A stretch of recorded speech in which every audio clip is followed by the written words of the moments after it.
that's pure, that has no pollution, to see see the animals, being able to talk to your pets, and that your pets don't die anymore. Why not? Why not get excited about some good things instead of focusing on what's wrong? That's what we're trained, I think, in our schooling to find out what's wrong. What's wrong in this picture, and the better option would be to find out what's right. What's right in this picture? Find something, Well, now you mentioned that they are watching over us. What type of things are they doing to help mankind? Okay, that's a great question. Boy, you're doing a great job, Gary. So let me first say that what they are not allowed to do is to come down here and fix us. That's what my older son said. Mom, if they're really, wanting to help us, why don't they just come down and tell everybody to straighten up? And I said, well, they can't. We have free will. We get to choose what we want. No one can say, no one can come down here and force us to do something. So that's one of the things. They keep other worlds from coming and taking our resources. That's one of the things they're allowed to do. They keep other worlds from trying to destroy us. That's the big thing that they're allowed to do. And people can work with the Ashtar Command, again, in my books. They're guided to be able to do that, to assist them, because once somebody who lives here on Earth says, hey, I'm choosing this, then that gives them the go-ahead to actually be of service. Does that make sense? Yeah, it does. Because we have the vote about what happens to Earth. You and all of your listeners, you have the vote. You can say, "Hey, I want to step on this Ashtar Command ship, and I can do it. I can just sit down. I can just shut my eyes and just pretend, because there's directions in my book. Just pretend, and I'll be there."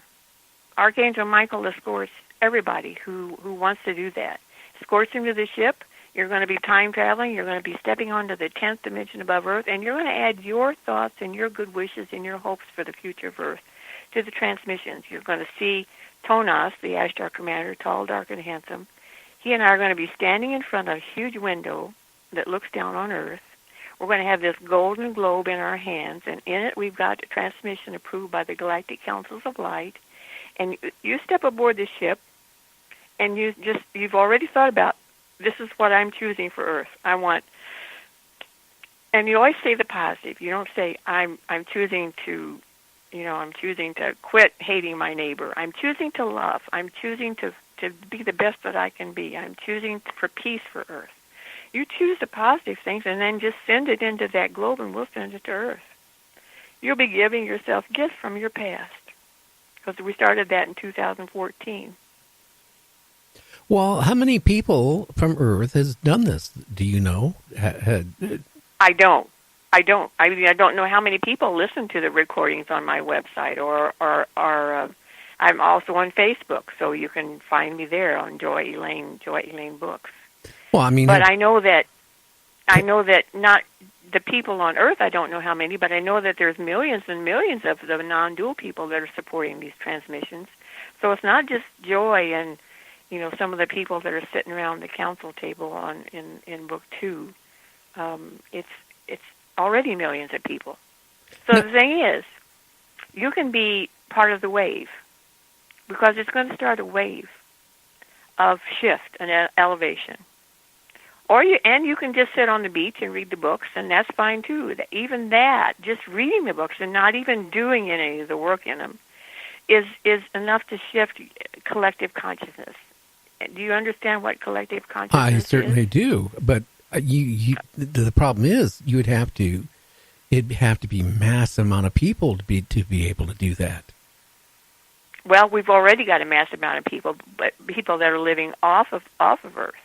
So that's one of the things is we start that on Earth. Yeah. Be part of the wave. Okay, when has this wave started? How far back?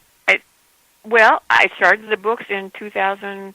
I stepped on the Astral Command ship in 2014 in February, and I didn't start writing the book until June or July of that year because I got so excited I could not write.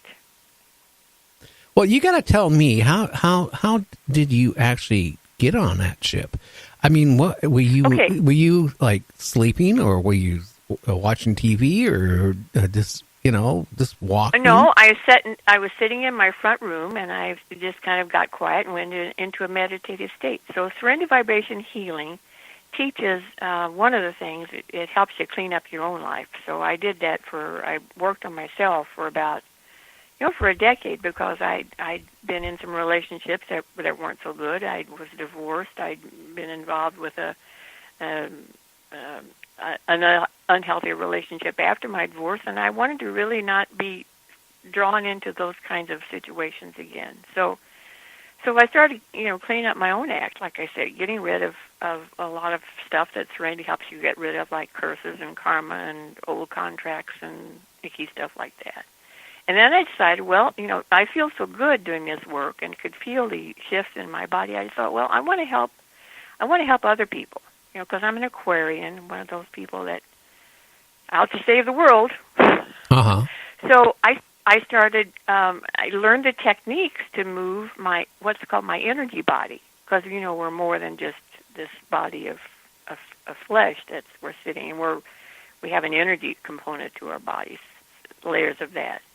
And in the future, we'll be able to move our physical bodies this way too. It's called teleporting.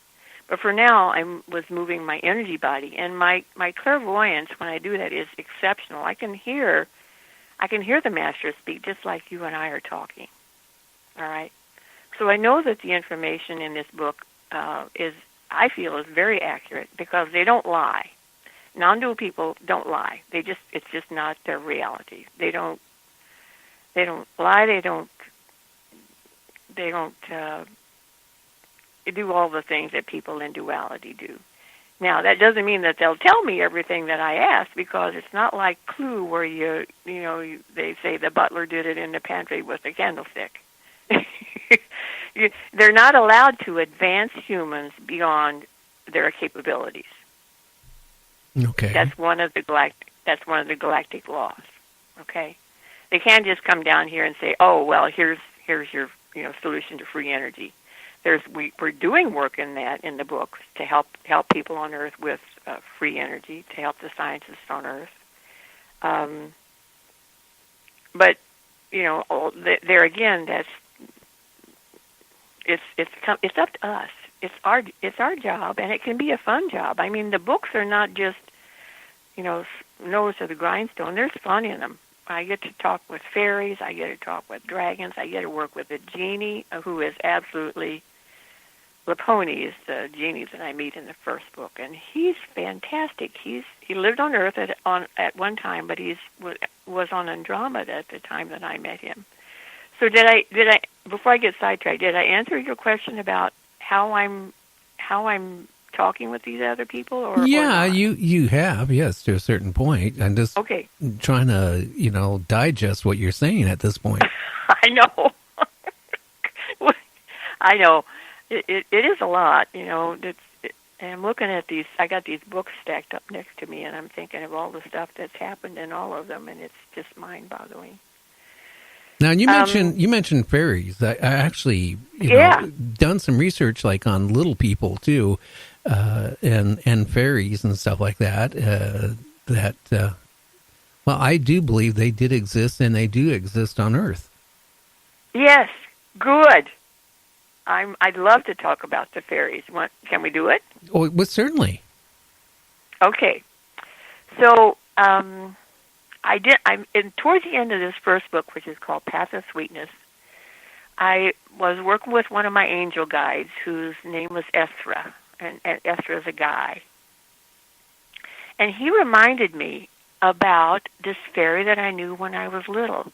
Most of us saw fairies when we were little. Real little, and then when we get older, we just kind of forget it because it's not in an accepted hasn't been an accepted thing that, oh, fairies are real. But they are. So he reminded me about this fairy named Shalaya. And that the reason when I grew up on a farm, and I was one of those like wild childs. I was outside from dawn until dusk in all kinds of weather, playing, just playing, in on the farm. And when I connected with this fairy, and we moved when I was about 8. We moved down the road just to maybe even half a mile, but it was another fairy garden. It wasn't the garden where Shalaya was in, and I couldn't explain that to my parents. I was devastated. I cried and I cried and I cried. I didn't want to leave. But 8.5, you're going to go where your parents go. So when Esther reminded me about Shalaya, and I chose to energetically again visit her garden, I reunited with her, and she said that she was sad too when I left. That was a really one of the first, other than meeting this guy who'd known me, who was 25 million years old and who'd known me for a million years, over a million years. That was another shocker. That was really the first heart-opening experience that I had when I heard her voice again. They're tiny. They're only about 2 inches tall. And if the one thing I want people to know about fairies is there are no bad fairies. Gee, there are no bad fairies. I always thought there was bad bad fairies. ones. I thought there were bad fairies and good fairies. No, that's duality. That's people putting those emotions onto fairies. Fairies and elves and dwarves and gnomes and all those creatures we think are mythical that aren't are earth keepers. Without the fairies, Earth would be a dead world. They support every green living thing on Earth. So, I mean, they're singing. They love to sing. They love to dance. They're happy. They're happy all the time. Their gardens are always spring or summer. They're never winter. They don't have night in the gardens either. So it's always happy time for them. And they love to dance, and they want people to know they're real. Well, I feel they're real. I will say this: a friend of mine who does a monthly guest spot on my show, Mary Joyce. She runs a reporting center for UFOs and Bigfoots out of North Carolina. And one of the community colleges back here a couple of years ago, when they were escalating the ground, they found skeletons of like 3-4 inches tall of elves and stuff like that. Mm-hmm. Well, see, there's a lot of creatures that exist that we don't know anything about. And I asked Kia because I'd stumbled on somebody in an expo came up and told me about an experience they had, and I asked Kia about it, and she said, well, that's a North American version of a leprechaun. It's called a Shalamish. And I said, well, can you tell me about others? She said, no, I can't tell you about them until people actually find them. Say they exist, discover them. She just can't, tell us. But one of the coolest things that happens in the second book, which is called Blossoming of Love, is that I discovered that some fairies had been stolen from other worlds that come here in the past, and taken fairies. And you take a fairy out of its garden, and they're going to die. They're so closely connected to their garden. That's where they've always been. So one of the coolest things I learned is that fairies have something. It's like a template. I didn't see it. That was just described to me. That anything that we kill, for example, we're talking about cows and pigs and trees that we cut down, and even carrots that we pull up out of the garden. The fairies take that into their garden and they keep it until it stays there until it would have its normal life would have ended. So, for example, cows. There's a special place where cows go. And I was talking to Shalaya about it. I said, well, we've killed so many cows. I mean, it's got to be really huge. I mean, can you imagine how many billions of cows are in the fairy gardens? She said, well, what happens is there's a special place for them. and they go